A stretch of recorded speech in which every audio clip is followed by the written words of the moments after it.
we want to talk money wise. I definitely did better financially in 2020 than I did in 21, but it's not saying that I didn't do well. I mean, I still did well. Still, whenever I set off to do this, I planned everything out, did my research, and okay, if I hit this dollar amount by this year, this dollar amount by this year, this is how I could see things progressing. I'm well beyond that. I mean, and I hit that last year. I mean, my first year I did well, even though it was not a complete full year. My first full year of adjusting, fantastic, and then this year has been fantastic as well. And part of that goes back to, how do you get all this work, James? Market yourself. Yeah. Just call people, talk to people, go to conventions like NACA, any of these that you can go to, meet people, be known, try just, if they don't know who you are, you have less of a chance of getting called, I say be a pest. Somebody says, James, how do you get work? I'm a pest. The pest method. I don't go away. This is Adjuster TV. Adjuster TV is brought to you by Pacesetter Claims Service. Learn more at adjustertv.com/pacesetter. E&O provider Kaplik. Download the free Insurance for Adjusters guide at cplic.net/adjustertv. And by Crawford Catastrophe Services. Join Adjuster TV at the 2022 Crawford & Company CAT Conference the first week of March 2022 in Orlando. There are literally dozens of training classes, including wildfire, flood, and several carrier certifications, among others. Register for the conference right now for early bird pricing. Get full details at crawco.com/cat and scroll down to the conference link. The full link is in the description where you're watching or listening to this program. Again, Adjuster TV will be attending this conference, so when you sign up, let them know we sent you. Hague Education, US Tape, and Eberl Claim Service. Apply now at eberls.com and let them know that Adjuster TV sent you. Hey, what's up? Matt here with Adjuster TV, and for the best tips and tools for getting on the first call list as an independent adjuster, subscribe now. Hit the bell notification so that you never miss a video. I'm here right now in studio with our boy, James Mathis. Hello, Matt. How are you, sir? Good. How's it going, man? I'm just chubby and cheerful as always. Right on. I was fat and happy, but I lost some weight. Now I'm just chubby and cheerful. Gotcha. Yeah. Good times. So, what have you been up to? Oh man, I mean it's been busy. I feel like I'm busier now since I've sort of pretty much retired from doing claims and doing Adjuster TV full time. I feel like I'm busier now than I ever was with claims. This is like 4 full-time jobs running this thing. So, but you're busy. I'm busy. But you're busy. Busy's always good. Well, and it's working. So good deal. But let's talk a little bit about what you've been up to, Mr. James. Since let's go back in the beginning. And how far at the beginning do we want to go back? Well, just the beginning of you decided to get into claims. So So if we're going to go that far back, so I made the decision to get in. Of course, we know that I consumed a lot of Adjuster TV, trying to figure things out. You and I had an opportunity to meet in Dallas, and you steered me in the right direction. And then shortly after that, I took a plunge off a roof and messed up my knee and hip. And no bueno. Had my surgery on my knee, and during that process, you had introduced me to Chris Stanley, and got to doing auto. Yep. And you were before that, you were an auto. You worked at a dealership. I'd worked at a dealership. So you for a little while, and I was doing fleets, like a fleet service manager, basically doing all the commercial accounts. So I mean, I've been around cars all my life. Been around cars. Been around construction. A little bit of everything. Been around insurance, and so going into adjusting was just kind of a natural for me because it took everything I knew, put it all in one. And plus I got to help people, and that was my big motivation.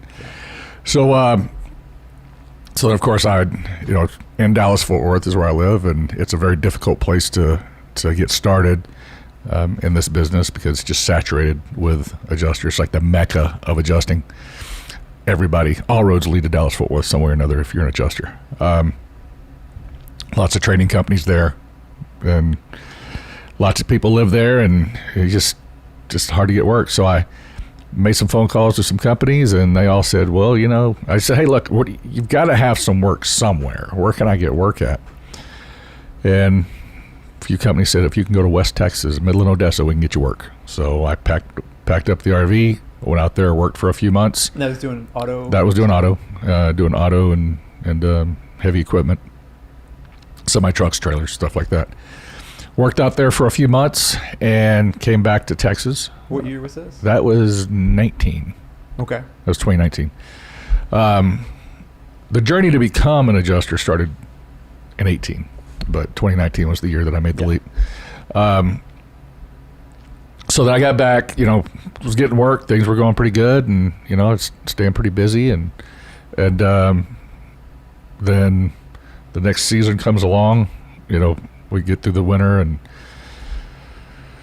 I start working. Went to work for a one of our sponsors at Adjuster TV. Went to work for the Best, and they were starting up their automotive division at that time, and got a job working for them. And I think we were 1, maybe 2 weeks into it, COVID hits, and everything comes to a halt. I get laid off. It's temporary. We figure things out. Well, me, I can't sit around and wait. And I love, and by the way, it's not anything bad about Best. They did a great job. I'm still friends with them, still do work with them. My son works for them full time. He's on staff there.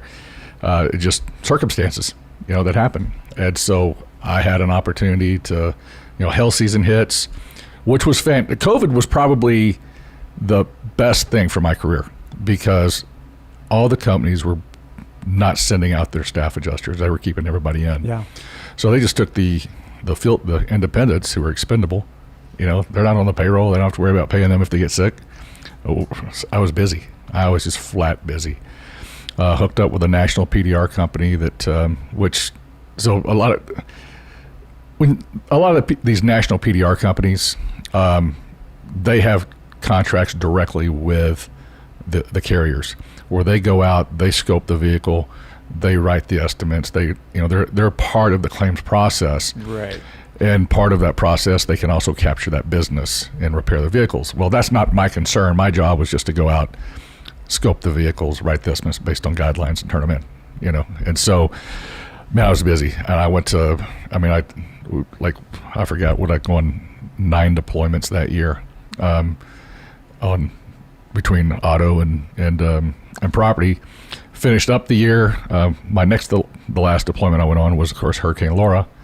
That was a blast, going out there, and learned a lot of frustrations, which we'll talk about at some point. Came back from that, went to Virginia for a special project for a week.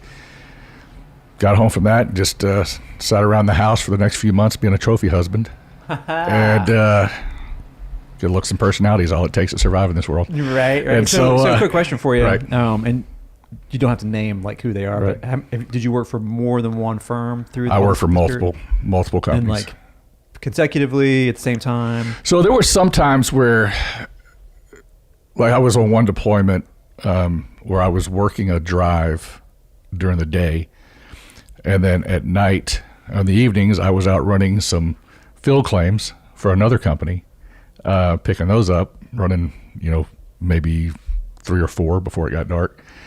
And then I was also pulling out of a queue and desk writing out of a queue, all at the same time. Dang. And that was the best month I've ever had in this business. It was a fantastic month, and I did that a couple months in a row. But yeah, some of those was multiple times. And then whenever I was at home and I was running dailies, I was running, of course, for multiple companies doing that. Right. But whenever I deployed for Hurricane Laura, there was only one company working for them. I didn't do multiple companies, right. Just one IA firm, one carrier. That's it. Sure. Yeah. So CAT. So anyway, like I said, got to the end of 2020. Had a great year. Man, it was a fantastic year. Like I said, sat around until the next year. Got a call in January from the national PDR company that I had worked for, and they said, "Hey, we want to put you on a retainer. We're going to give you a monthly guarantee, plus we'll pay you per claim, and we'll keep you busy." And I thought it sounded like a pretty good deal. Well, it ends up that I was the only person covering Dallas-Fort Worth.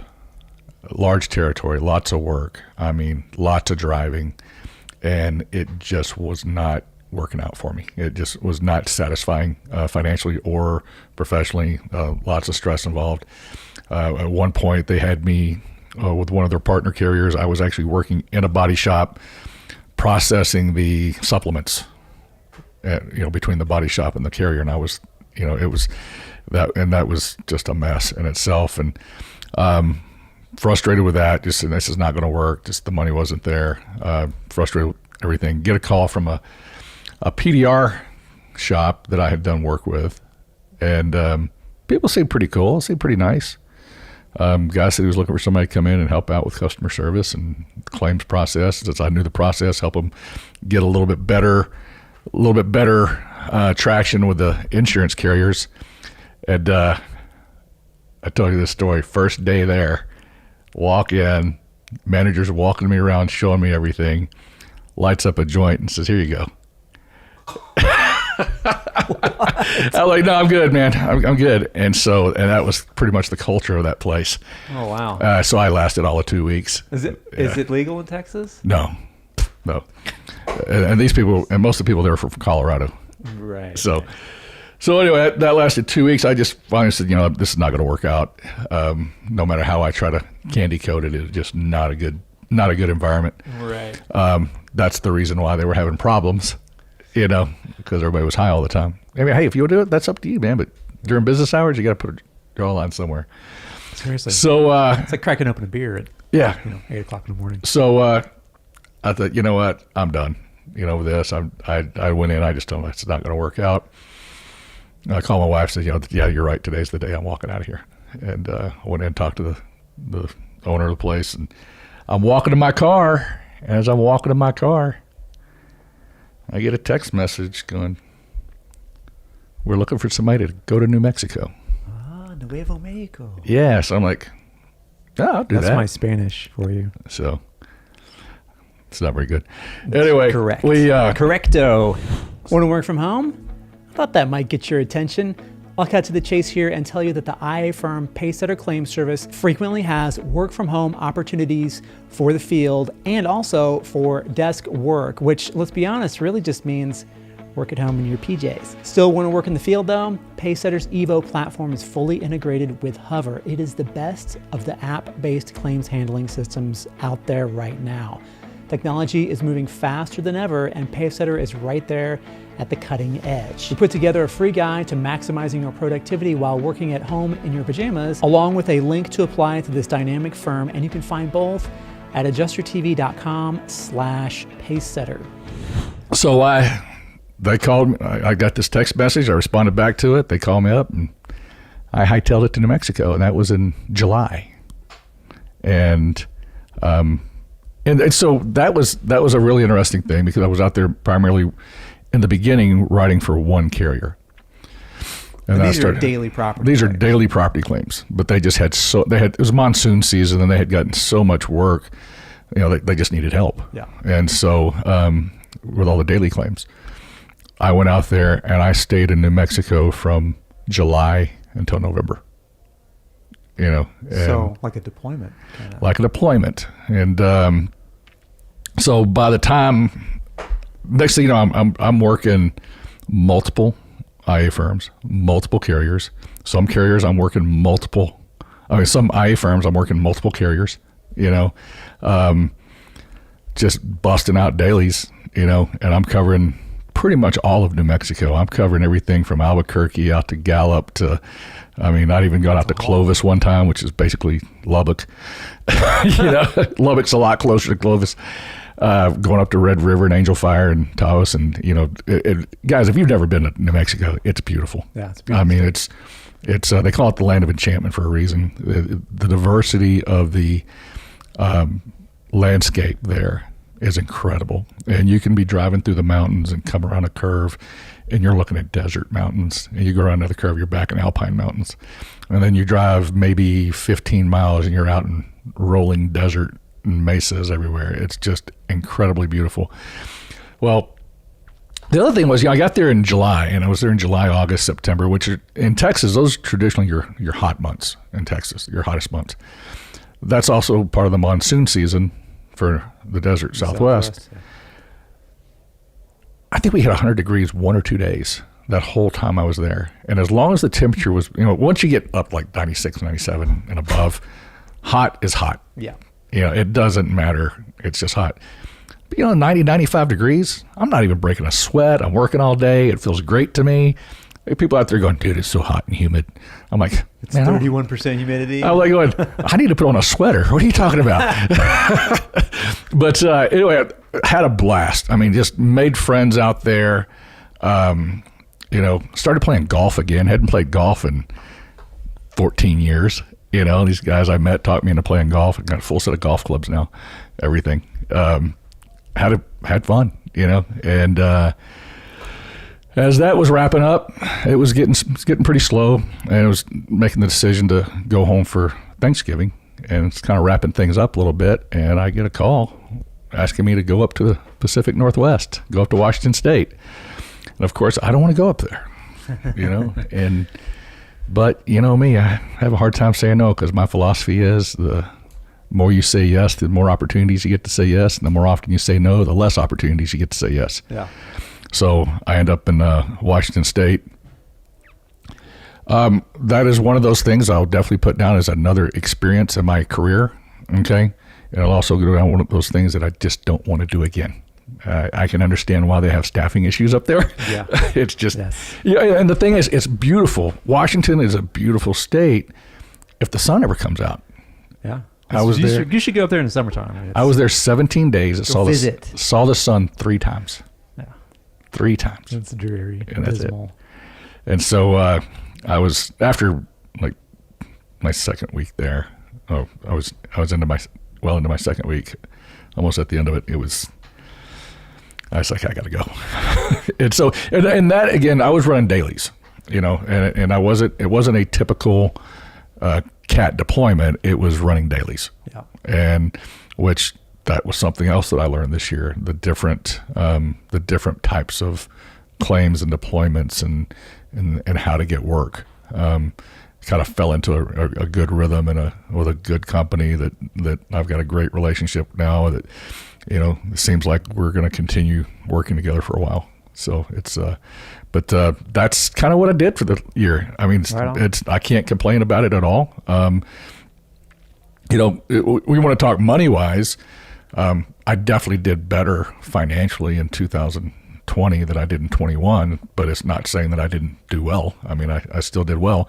Still, whenever I set off to do this, I planned everything out, did my research, going, okay, if I hit this dollar amount by this year, this dollar amount by this year, this is how I could see things progressing. I'm well beyond that. I mean, it's just, and I hit that last year. I mean, my first year I did well, even though it was not a complete full year. My first full year of adjusting, fantastic, and then this year has been fantastic as well. And I've been completely blessed, the relationships I've made, the people I've met. And a part of that goes back to, how do you get all this work, James? Market yourself, just call people, talk to people, go to conventions like NACA, any of these that you can go to, meet people, be known, try just, if they don't know who you are, you have less of a chance of getting called, I say be a pest. Somebody says, James, how do you get work? I'm a pest. The pest method. I don't go away, Yeah. It's so kind of like this COVID thing. I'm just not going away. Yeah, here to stay, man. Kind of like got to wear a mask around James, otherwise you'll. So work. Of course, we're going to start off at NACA this year, which is end of the month. The way just a couple of weeks. Just a couple of weeks away. Just as like we always do every year. We started off at NACA. Going to go there and shake hands. What I say last year, I'm going to shake babies and shake. Yeah, go to shake babies and kiss hands. Yeah, exactly. Kiss hands and shake babies. That's what we're doing. Mrs. Me is going this year. Nice. Dawn's going, and that's another thing is Dawn got her. My wife now has her adjuster's license. She's taken Chris's course, right? And she's gotten that certification to kind of start, and she's gonna be able to do that. And so you guys planning on working as a team, or we're gonna work as a team primarily? It's we don't, the way we're kind of looking at it, we know that some companies, they like to deploy husband-wife teams because they can they know that you can get more production done. They don't some companies say, no, we just hire you two individually. She has her claims, you have yours. Pick and choose your companies and how you want to work it. Primarily for us, we're just going to work as a team, just work the same set of claims, which we can get more turned in, get more production done, splitting the duties, of each claim, how it's going to work out. We've already got that, we already have our process, and our flow chart for that. Okay. At least that's the way we plan on it. But if it actually works that way, we'll find out. But that's what. So we're doing that. We've got.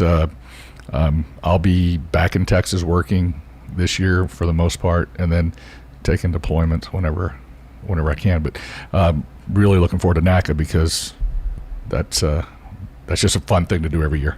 Yeah, it's super fun, and we get the question all the time, right? People will say, "Well, why? If I could only go to one conference, which one would it be?" NACA. NACA for sure. And just to kind of briefly talk about conferences a little bit. For the most part, they're like IA firms will have like conferences where they'll offer some CE. They're like meet and greet things. Some I've been to several, and some firms will have like. Well, I think everyone I've been to that's run by a firm will have like an awards ceremony, like the adjuster who's got maintained the highest customer service score gets a gift certificate to TJ Maxx or something, or a drone. I've seen they do all kinds of gifts and stuff, and they do some of that stuff at the NACA convention. But the difference is, and why it's kind of like the signature convention, and the one that I think everybody should consider going to, primarily, also because it's right at the beginning of the year when pretty much nothing's going on right now. So the holiday, we just got to the holidays, and the main reason is because all those firms, and a lot of them that have their own conferences, they're all going to be at the NACA convention, right? So they're going to have, all the booths are sold out. They're full of IA firms. There's Hague Engineering is going to be there. There's, I think Stevens Engineering might be there. I'm going to have to look at the list, but a whole bunch of different companies, but mostly IA firms. And the IA firms interview for at least two to and probably, I'm not sure exactly what the schedule is this year, but normally it's 3 days worth of interviews, and then 1 day is like the big expo. But I heard that they may have changed that up a little bit. But either way, it's, you can take one of the tracks. There's 7 tracks. There's like a flood track and a property track and this, all different kinds of tracks, which I recommend to do. But if it looks like your schedule every day for those first 3 days is filled up with CE and like taking these track things, I would say to skip out on some of those. Because the real, you can get CE for $100, right, in your pajamas at Adjuster Pro. I would say network, right, and interview. Take a stack of resumes with you, business cards, whatever, and go meet with as many of those firms as you possibly can. All of them, if you can. And and I think this is something really, really important to talk about, and that is that not only should you be networking with, HR people and team managers and the kind of the IA firm people that are going to be there, but also with other adjusters. Other adjusters, yep. Yeah, because, my main reason for that is that a lot of the time when you hear about a deployment, it's somebody texting you saying, hey, such and such IA firm just called me to go to St. Louis. They asked if I knew anybody else. And so, I'm letting you know if you're interested in going to St. Louis for a hailstorm, call them. Right, yep. That happens all the time. Half the time, if I didn't get called directly already, I'm getting a text message or a call from one of my And that's happened to me on a couple of occasions. Like 2020, I had one where it's when I ended up in Iowa. I called a company up. I was in Minnesota, and that Minnesota deployment wasn't going so great, so I self-released out of that and said I'm going to head to Iowa. And there's, oh yeah, we can use you. By the way, you know anybody else? I called a guy up that was in Texas, and I said, how fast can you get here? And they brought him up there, and that's happened to. And then, matter of fact, how I got the deployment, or how I ended up going to New Mexico, was because of connection that I had made at NACA. It was because I'd never worked with this company before, never done anything. They worked for a different company. Okay, and then now they're with different company now than they were before, and that's how I got it. The second she saw my name come across, she like skipped over all the other ones, came straight to me because we'd met. Yeah. So that's networking is where it's at, man. It's huge. It's so huge. And the other thing is, I mean, when especially on a big deployment, you get in the hotel room, and you may see people that you knew that you met at the conference, or that you met at previous storms and stuff. And I think there was I had one when I was working Hurricane Laura. There's a guy I met down there, and super nice guy. He's from Fort Worth, which is of course where I'm born and raised, and he had a dog, had a basset hound, and basset hounds are awesome. I'm a dog guy. I love dogs. You know, but he had a basset hound named Crawford, and we were working for Renfro, which I thought was funny. Not Crawford. Are you interested in more than just punching a clock and paying the bills? Wouldn't you rather be on the A team, surrounded by the best of the best in the industry? Then you need to check out Eberl Claims Service. For well over 30 years, Eberl's philosophy of treating adjusters as they wish to be treated has allowed them to establish a vast network of the most professional, educated, and dedicated adjusters in the industry. So at Eberl, you're in good company. If you're a motivated and compassionate adjuster/claims professional, Eberl wants you to represent their organization. Go to jobs.eberls.com right now and get started with Eberl Claims Service. But anyway, bear with the dog, and so I'm in New Mexico, and I have a dog. I have a road dog, and I'm at a dog park. I'm gonna see this basset hound. I'm like, man, that basset hound looks just like Crawford. I didn't pay attention to the people because I'm taking out all the dogs. I care less about people. And sitting there for a little bit, and all of a sudden I hear this guy go, "Crawford, come here." And I turned around and looked over, and sure enough, man, it was the guy that I had met in Louisiana. And I turned around and looked at him, and he looked at me. I was like, "Hey, what's going on?" So here it was. It's beer 30. Yeah. So we somewhere. He's out there working for Pilot, and I'm out there working for a different company, and we made that connection again and chatted and helped each other out some, and so it was a pretty cool deal, And so now, he had a resource. I'd been out there at that point. I'd already been out there for about 2.5 months, and he was only been there for a short time, and now he's got a resource, and I got somebody that I could, hang out with on occasion and do stuff, and so it's a pretty cool deal. And again, man, dogs. Yes. The dog is what did it. And I've also run into people. So whenever I was heading for Seattle, saw a guy in a Chevy Tahoe with a ladder on the top of it. I'm like going, surely he's probably going the same direction I'm going. And we ran into each other. The truck stopped, started chatting with each other, and sure enough, that's where he was headed to. And working with the same company, heading up that way, and got his name. And a couple of times we talked about. He had a claim he was dealing with, and that's the other thing is when you go to different parts of the country, you deal with different types of construction. Different ways that they do their roofs, different way that they do their soffits, different way that they have crawl spaces versus slab foundations. All these different things that they do that are different, and a lot of, if you've never seen it before or been exposed to it, you're sitting there looking at stuff going, okay, so how do I do this? How am I going to do this repair? And if you've got somebody that you can lean on and talk to, always good. And so he and I talked about several claims together and worked them out together. So that's very important about networking with other people. Yeah. And that that conference is, you got to go. I love it. I mean, even if you have been an adjuster for a long time, I think it's still worth going, because there are companies there that won't hire anybody with less than 10 years of experience. Mm-hmm. Preventure, they do large loss commercial, right? Right. And if all a guy does is cat property, which is kind of what I did, you get kind of pigeonholed into that, and it sort of stagnates growth, right? So if you're, certain companies are like really, really good at certain things, like different IA firms, right? Preventure, as an example, I mean, they're not going to take like a bunch of residential, like little piddly wind claims necessarily, unless they absolutely have to.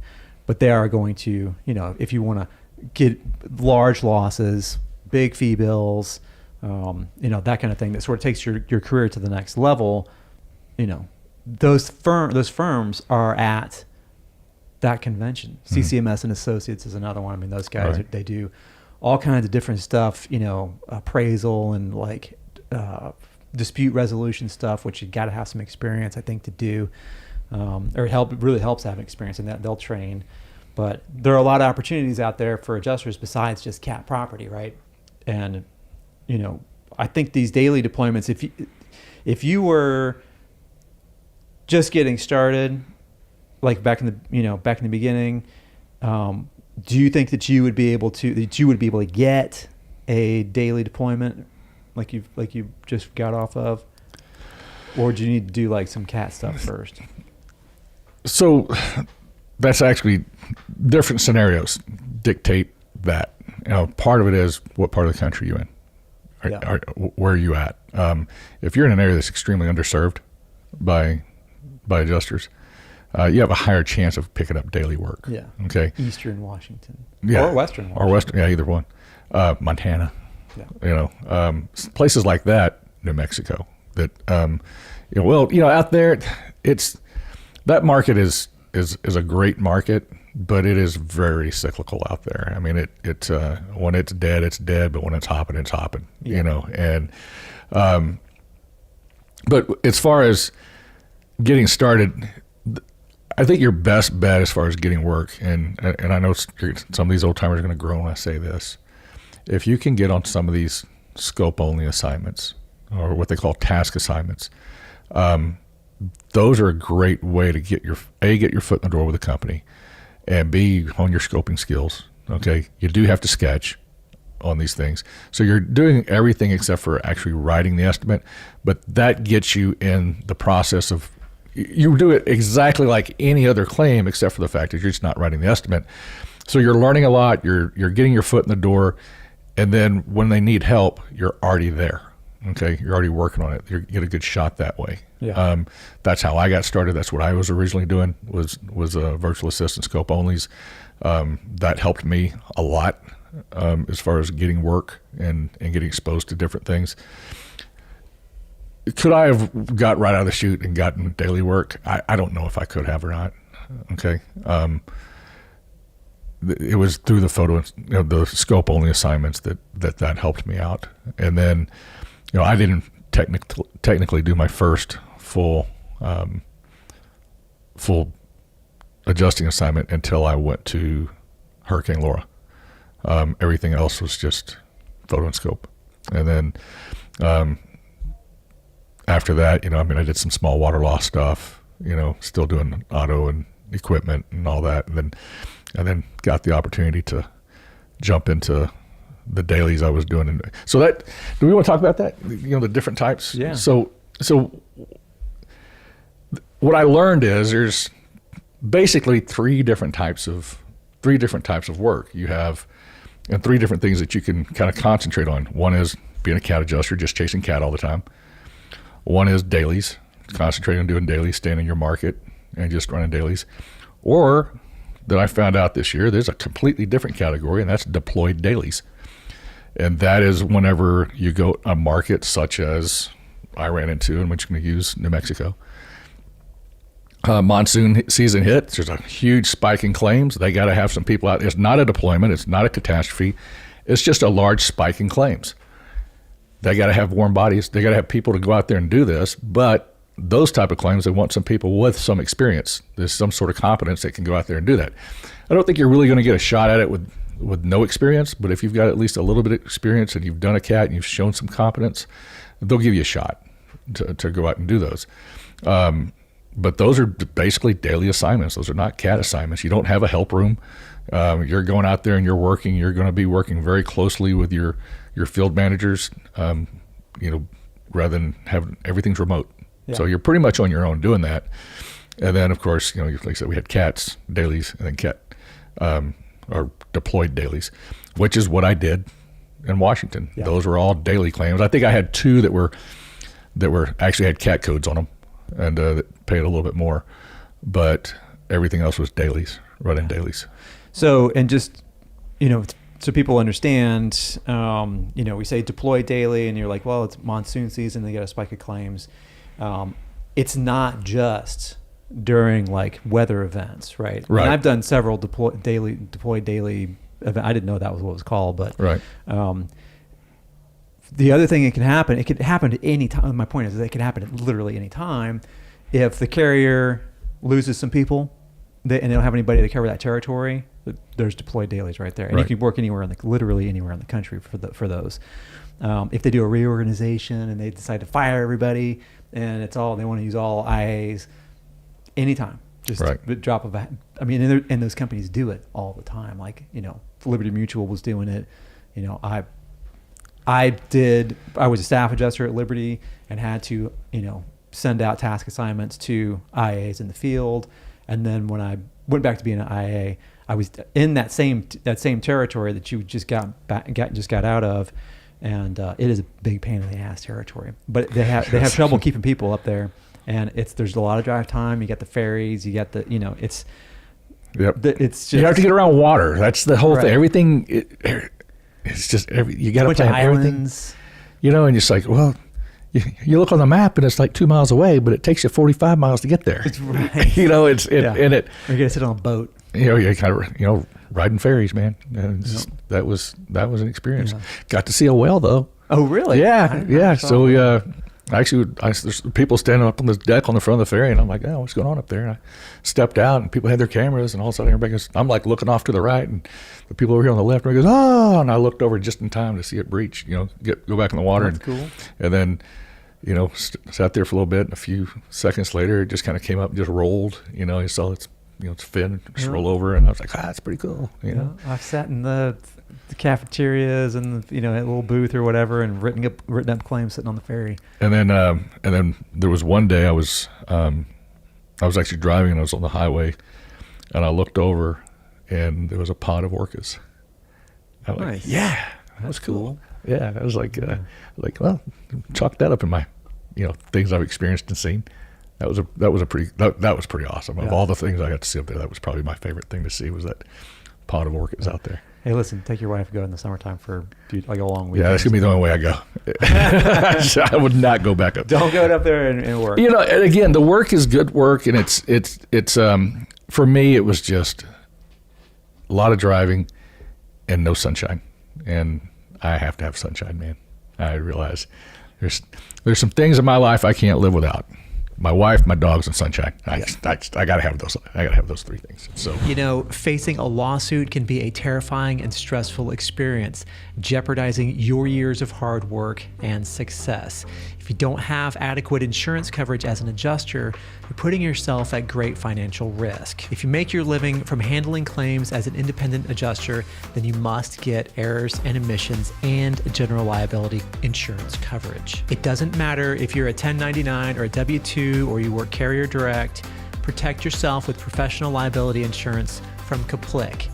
To find out more and to download the Insurance for Adjusters free guide, head on over to cplic.net/adjustertv. That's cplic.net/adjustertv. on the deployed dailies, okay, that's, I don't know if that's what it's really called, but that's the best thing I know. And actually, they send you a thing that says, okay, this is where you're at. And they do consider you as deployed. Right. Even when you're working dailies at home, you actually have a deployment. It's you have documents that say that you're deployed, Right. and what You you're get getting an paid. agreement Right. And so there's an agreement for all these. Every place I go, I get an agreement for it. But those assignments, and getting that work, they can happen. Like I said, they can happen absolutely anywhere that there's a spike in claims. And they may come to you and say, hey, once you have the experience and you have an opportunity to do that, I found out that those are the hardest ones to cover. Those are the ones that they have the most difficult time to get people to go to, because A, they're looking for somebody that's got at least enough experience and competency to do them, and then B, willing to go do it. And we talked about this in another podcast, where this is a reciprocal business, that when you do things, companies remember it and they repay you for it. Yeah. I'm already getting calls and offers to do other stuff because of what I did in New Mexico and then what I did in Washington. It's the payback kind of thing. Yep. And So don't, if you look at an assignment, you go, man, I don't want to go to the desert, or I don't want to go there. I might be trash talking to Washington a little bit, but if you get a phone call to go to Washington, go, because they have a hard time getting help up there. And if you go up there and just knock out claims for a few weeks and help them out, I guarantee you're going to get put on the radar. Call your firms. If you're willing to go to Washington, tell them you'll go, because they always need help. Yeah, and actually, you know what? That brings up, I think, a really important point. Somebody had said something in the Adjuster TV private Facebook group, which, by the way, if you're not a member of, go to facebook.com/groups/AdjusterTV and request to be, to join. Request exclusive membership. Mr. Smith asked, contemplating adding more state licenses with the hopes to attract remote desk work, viable option or a waste of money, and a bunch of people chimed in. But this kind of goes to that kind of question, and we get this question a lot, right? Do I need to get every single license?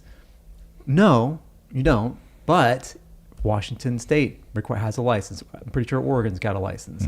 Mm-hmm. If you want to work in the Northeast, which is very similar to the Northwest, especially because they can get a lot of ice dam claims up there. They get a big snow, and then it rains on it, it melts, and it's free. It's just a big mess, right? Same deal. And those are the I-5 corridor between Portland, Oregon, and pretty much the Canadian border. Mm-hmm. It's very, very heavily populated. There's a lot of PIF in that area, and it's a high turnover area as well, right? So same thing with For those of you who know, PIF is policies in force. Yes. And in the Northeast, you still got everything from Bangor, Maine down to New Jersey and south of there. It's heavily, there's millions and tens of millions of people that live in that area. And there's a lot of adjusters there. And every daily adjuster that I know that works in those areas does very well. But it's it's the same deal. You can do a deployed daily deployment in the Northeast, right? New Hampshire, pick a state, right? They're little tiny states, and they're all jam-packed, right. And most of them require a license. So every time I hear Bangor, Maine, I just think of a bunch of metalheads eating lobster. Just sorry. Go ahead. And the other thing about it, there's such good food in these places, the seafood in the Northeast and the Northwest. It's pretty phenomenal. Yeah. But to as far as the licenses go, yes, there are a lot of remote desk opportunities. More and more and more every day. More and more. And more. Because again, the carriers, they're handing off the claim to IA firms, which are TPAs, third-party administrators, which is just a nerdy insurance nerd way of saying that they have the claim from start to finish, right? And they can handle it however they want to, right? So instead of they still do this, but you go on a State Farm cap, and there's a bunch of State Farm people there, and there's a bunch of Pilot or whoever people there, Alacrity, whatever, and you go out, you get assigned the claim, you go out and do the first inspection, and they just give it back to State Farm, and State Farm takes it from there, right? Mm-hmm. With these TPA kind of claims, you get the firm gets the claim, and then they keep it until it's closed. And so they're going to have remote desk work where they're handling supplements, weeks and months later, sending it back out for a reinspection, and it's not until that claim is paid and closed and totally buttoned down closed, they give it back to the carrier. So that's where a lot of this remote photo and scope stuff is coming from, because they're saying, all right, well, we can send James out with his phone to take pictures and draw a diagram on this roof, and then we'll have somebody sitting in their apartment or in a call center. There's some companies that still have call centers going. Paysetter was telling me that up until COVID hit, they were going to build out a bunch of call centers to do a lot of their Evo program stuff, but COVID hit, and they're like, you know what? Everybody's at home. You can do Zoom calls if we have to. Let's just do it remotely. So that's the kind of work that's happening, and it's not our jobs aren't going away. And I feel like talk about this every single time I get in front of the camera, but it just is what it is. The technology right now is allowing us to do more remote stuff. It allows the firms to split the file up into little smaller bite-sized pieces so that they can have, they can maybe better utilize the resources that they have, right? Yep. So speaking of piecing the work out and how they're doing it, one of the things that I experienced, and I'm just going to throw this little piece of advice out in the middle of this, is that yes, there's task assignments. You're out there running dailies, and you'll get something that's just a scope-only claim. Yeah. And a task is just one small piece of the claims process. Right. And so, if you accept a daily deployment type scenario, make sure you have the discussion about scope-only claims, task assignments versus full claims, because you could find yourself doing a whole lot more task assignments than what you thought you were going to do. Yeah. I was actually in a situation, and I'm not mad about it, anything like that, made it work out, but I received a lot of task-only assignments, scope-only assignments that took up a lot of time, and had I known, I would have had a conversation up front. I'm not going to turn anything back. I'm not going to sit there and say, hey, look, I didn't come up here to run scope-onlys. I dealt with them, but then I called them and said, hey, look, I didn't drive all this way to do scope-onlys, and so I didn't receive any more after that. But make sure you have that conversation up front. Yeah. Set expectations. Set expectations. And the thing about it is that you got to. I think everybody who's an adjuster, myself included, back when I was hot and heavy in it, there's going to be some of that, no matter what. Yeah. Right. It's like going to the recruiter at the Navy and you want to be a Top Gun pilot, and then you get into the Navy and you find yourself peeling potatoes. Right. They're going to put you wherever they want to put you, no matter what they told you up front. And if the thing about it is that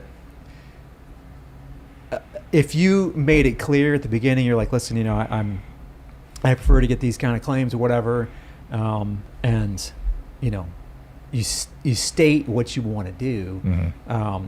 It'll maybe disincentivize your manager from just piling them on you, right, and saying, asking forgiveness before permission kind of deal. Because they still have, somebody's got to do that work, right? Right. And luckily for me, whenever I switched from one area to another, I was lucky enough, and I had the same field managers in both places. And when I left one area and went to another, I kept the same field managers. Versus sometimes you may change areas and you're getting a whole different set of managers. I kept the same people, so I had the relationship there, and I was able to have a pretty frank conversation about it. If anybody knows me, I can get a little salty at times. Is that why your name on Instagram has a Frank in it? Something like that, yeah. So anyway, now if I'm out in an area where I'm there for a long time, again, I was in New Mexico for 4 months. It's starting to slow down.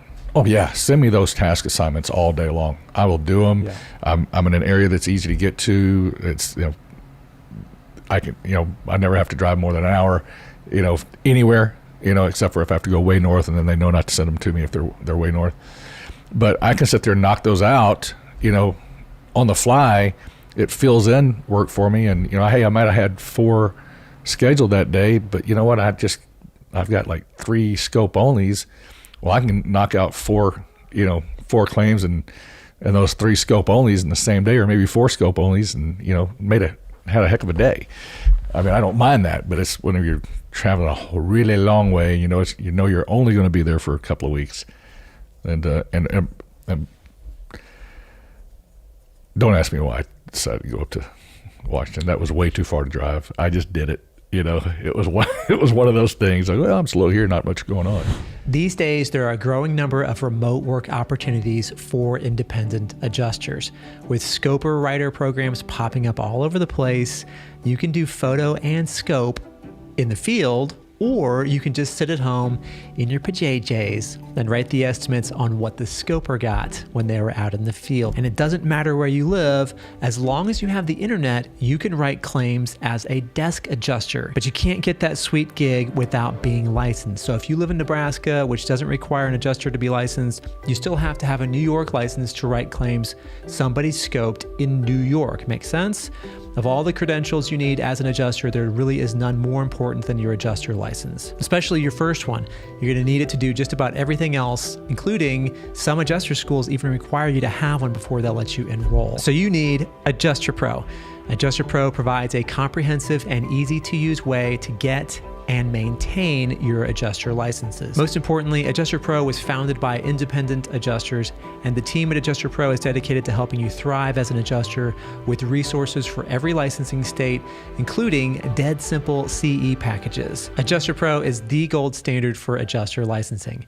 You'll find everything you need to get licensed in one place. Go to adjustertv.com/adjusterpro right now. You know, hadn't been to Washington in a long time. Yeah. Let's go. And so I went. Well, I did. I got called.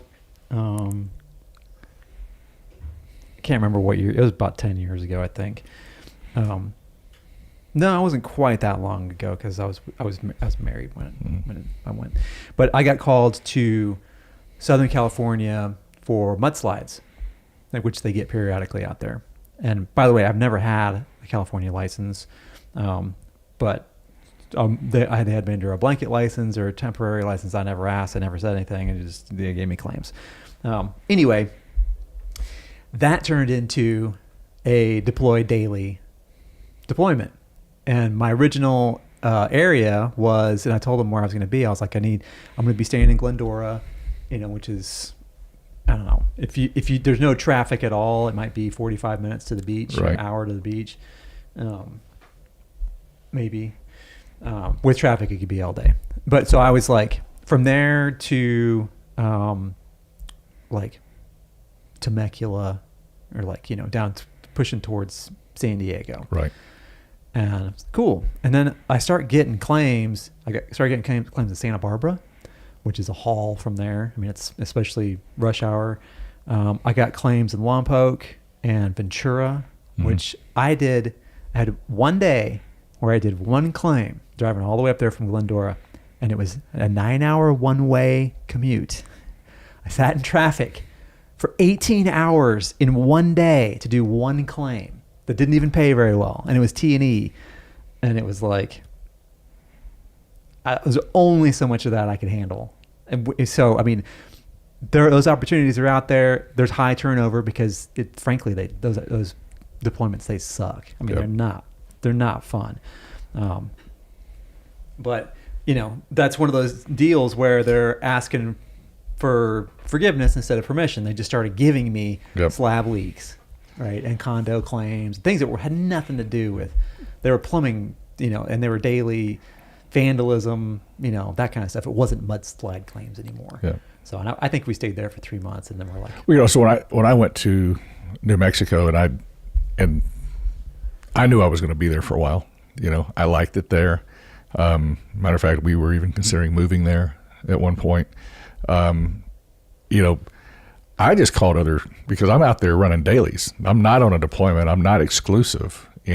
I'm not getting any special consideration for being there.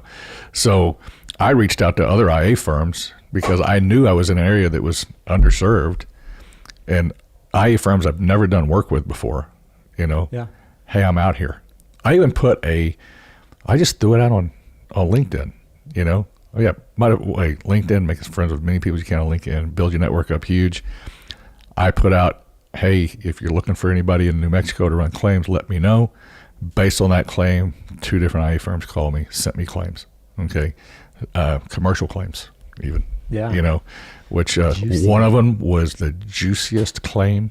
It was so easy. It was just a water leak, and I just went out and I just scoped everything. It was just a flood cut. Like 9 rooms, and replaced the carpet. That's all it was, and it paid really good for a commercial claim. So commercial claims always pay good. and then of course I ended up doing a mini storage. Okay. That was a metal building and metal fronts and everything else. So very interesting claim there, because the policy does not cover cosmetic damage to the metal roof. However, there was nothing in the policy that says that they didn't pay for cosmetic damage to metal doors and metal siding. Mm-hmm. And so I took a picture of 326 doors and examined every single one of them, looking for hail damage. And I found it. So that one turned out being took me, man, I think it took me total to scope that entire place 6 hours. It took me 6 hours to scope it, Yep. and all of an hour to write the estimate. I'm telling you, man, commercial, listen, it's where it's at. For me, and I did a lot of commercial in my day, and those were the only claims that I wouldn't write up on site, unless it was like a rental one house, which is just like doing a regular one. But I would do, you get a whole bunch of buildings, right? Apartment complex, like what do they call it? A pedestrian shopping center, which is a strip mall. And spend the day out there with the contractor, absolutely sure the contractor's there. On a commercial, make sure the property manager is there or knows that you're there, with the owner if they want to be there. And then get there early, 6 a.m., pack a lunch and just hammer that sucker and just scope everything. And then the next day, like on apartment complexes, I would scope, 18 buildings or whatever it is, 22 buildings, and they're all like 250 square roofs, and take the whole day to scope all that, get your pictures and measurements. And it's nice when they're all the same pattern, same building, just, but sometimes they're not. Like there's like a big one and there's like 3 or 4 different types, styles of building. And then the next day, usually you can copy and paste a lot of stuff, from estimate to estimate to estimate, and then change the measurements or change the sketch or whatever to make it fit that particular building. One of the great things about, and usually it could be done with that by lunchtime, right? Get up early, and you could make, my biggest payday doing that was $22,000 that I made with one apartment. claim. Yeah. And it took me a day and a half to do it. And that was like 2007. Well, it's been a while. But those claims, the great thing about those is that, besides they pay really well, is that you're only dealing, generally speaking, with one person, one building owner. And most of the time, the way those policies are written, there'll be like an umbrella policy for the complex, right? Greystoke Winds or whatever it is, Inc., LLC, yada yada. And then every single building has its own claim, and you bill full fee schedule for each building, right? So, depending on what the fee schedule looks like, if you're writing $115,000 for each building for siding and windows and screens and gutters and downspouts on a 250 square building with a roof and all that stuff, then you're getting 2.3% or 3% or whatever that is on that building. And then you do that 20 more times in a day. Yep. It's like, it's for the experienced guys out there. Most people, I think, if they've had a few years of experience, they've been given some commercial claims, because again, it goes back to getting the task assignments. Right. They'll start to be like, oh, I know James can handle this, and he throws you a couple of those, right? Yep. And then, but you can go and work for companies that's all they do, right? Yep. And why wouldn't you? Yep. You know what I'm saying? My best, my best payday on a claim so far was a fire claim, total loss. That was my best one so far. My very first large loss, complete total loss. Bulldozer total loss. There was nothing left. And good paycheck, It was like walk tape here. Total loss. It's an estate.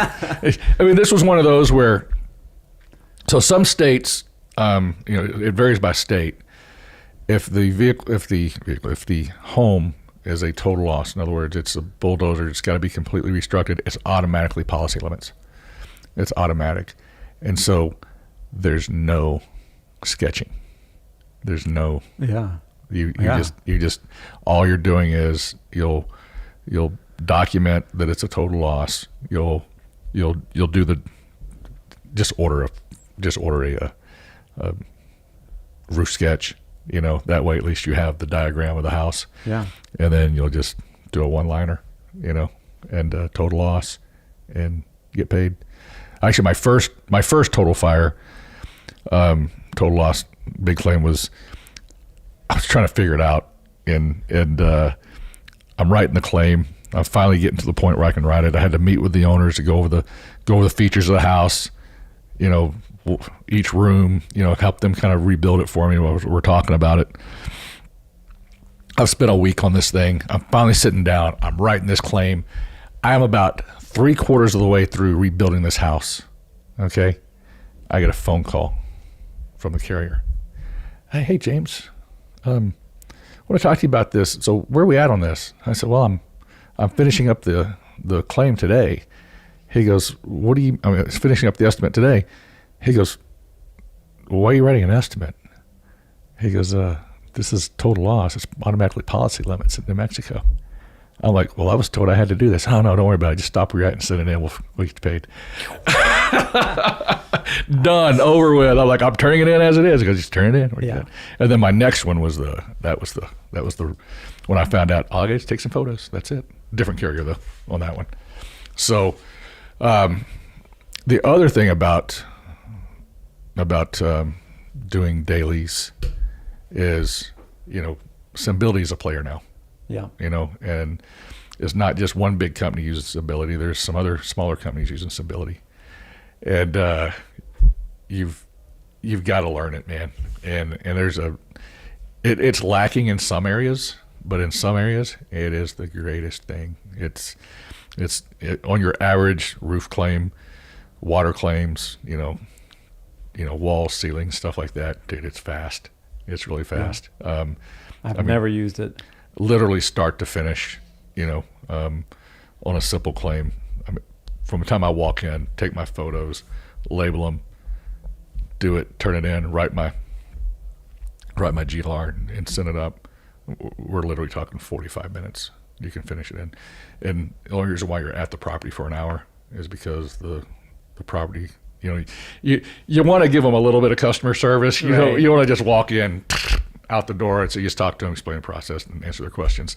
Yeah. And you're there for an hour. You move on to the next one. Yeah. And listen, that's one of the benefits of the latest technology stuff that we got getting our hands on, is that it gives you an opportunity to spend a little bit more time with the customer, to have to work on your bedside manner, as it were, which is super duper important. And I mean, we talk about it all the time. Even if you have to deny a claim, if you do it right, if you've laid a foundation of rapport with the insured, and you've made it clear to them that you're there to help them, you're not there to try and find ways to save money or to not pay them or to drag the process out, all that stuff, then being able to use something like a Matterport or like a LiDAR sketch or whatever it is. I'm now a pro at Xactimate Mobile. Excellent. Fly through that. Well, we should shoot a tutorial of some kind. Good idea, man. When you use those tools, it makes you a lot faster on the technical side of things, so that you can spend a little bit more time. And I think there's a point of diminishing returns. There's only so much time you can spend standing in somebody's living room, talking to them. They're going to get tired of whatever, 10, 15, 20 minutes maybe. But you're able to, if they have questions, answer all their questions. Right. So that's reminds me of the old this little guy that I had to claim. I need a new roof on my shop back there, and I've already got the bid. It's going to cost me $11,000 for the new roof, and I just need y'all to treat me right on this. I get back there, it's tarped up. I can't see anything, and take pictures underneath, get on top, take some pictures. I see some drip edge that's damaged, and I said, have your contractor send me whatever photos they have. They send me the photos. There's one panel. It's one roof panel that came loose during a windstorm. That's it. Okay. That's all I can write for. Right. That's all I can write. I can't replace the entire roof. That's all I can write.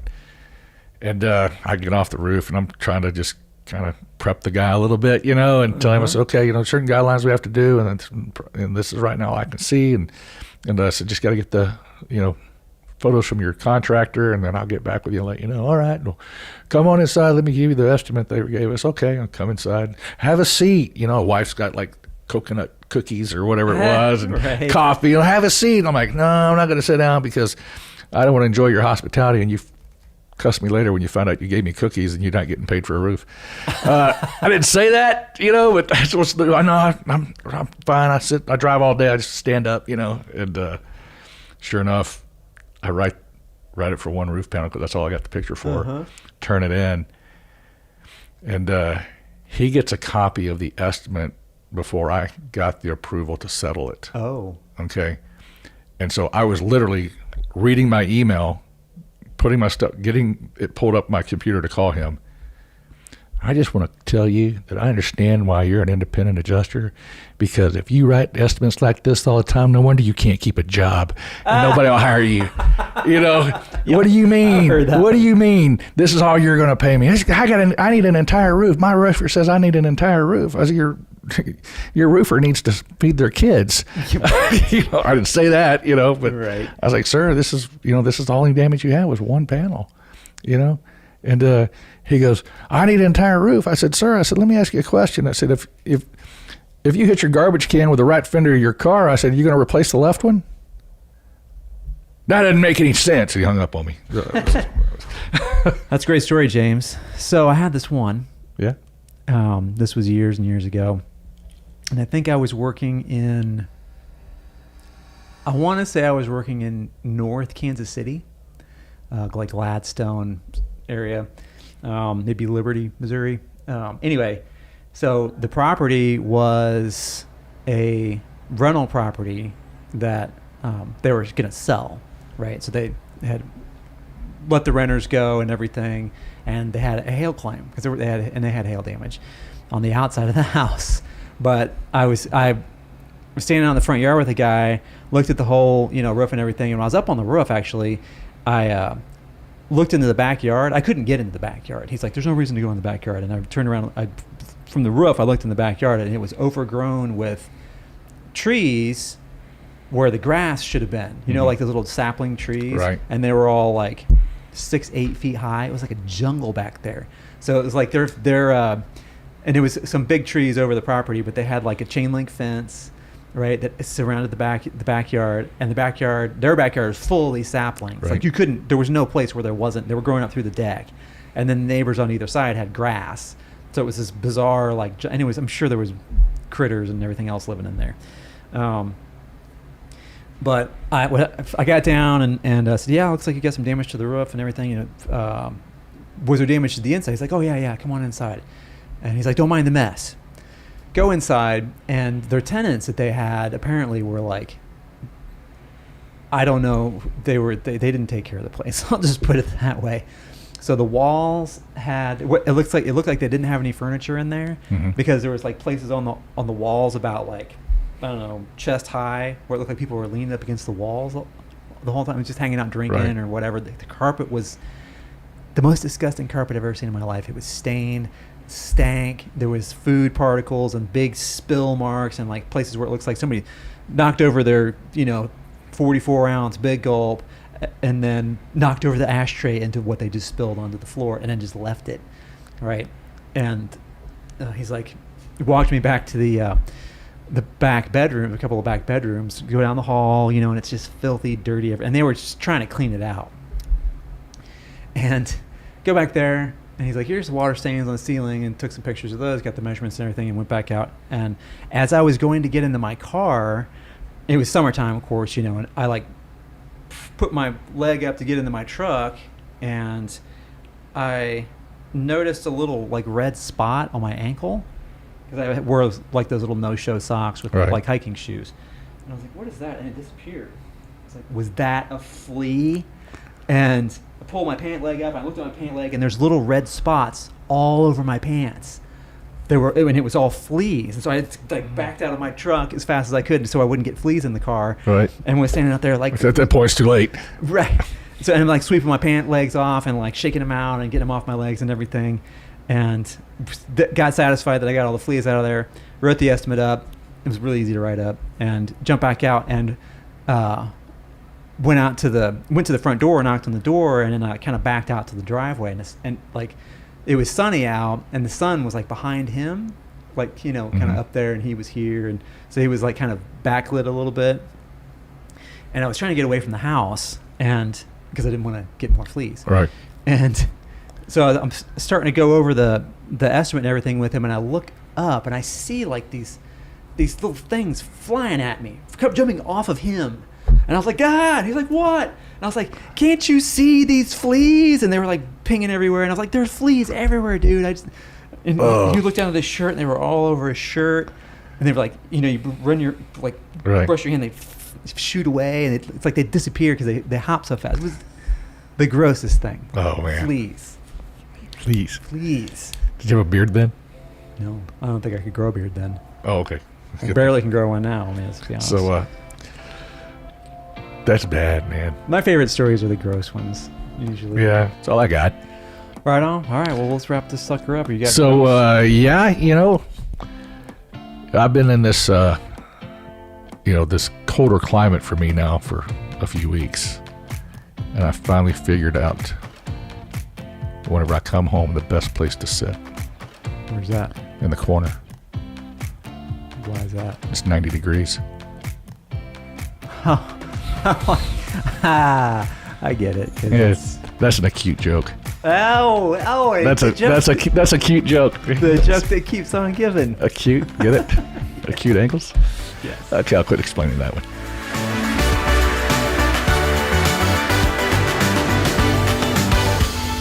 This is Adjuster TV.